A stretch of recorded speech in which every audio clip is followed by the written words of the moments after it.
Hello விவாஸ், நம்ம மாடி தோட்டத்தில் எலுமிச்சங்காய் ஃபஸ்ட்டு முறையாக வருது.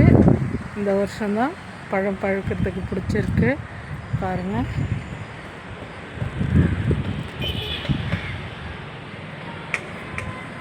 நிறையா இருந்தது, எல்லாம் கொட்டி போச்சு. அப்பப்போ எனக்கு எல்லாம் காய் செடியில் வந்தாலும் ஆனால் கொட்டி போகுது. நிறைய சடையாக காய் பிஞ்சு பிடிக்குது, ஆனால் எல்லாமே கொட்டி போகுது. எதனால் ரீசன் தெரிய மாட்டுது.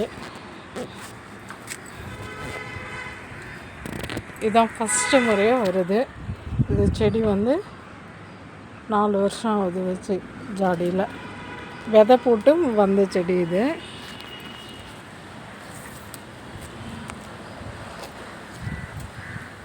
காய் ஆனால் நிறையா பிடிச்சிது, எல்லாமே கொட்டி போச்சு.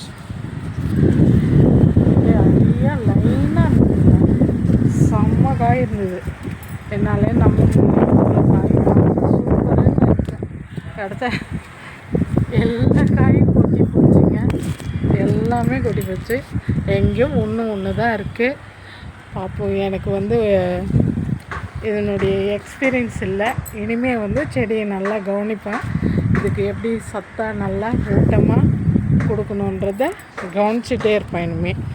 ஏன்னா வந்துக்குது காய். இனிமேல் அவங்களுக்கு சரியான பராமரித்து காய் எந்த அளவுக்கு வருதுன்னு வீடியோ போடுறேன்.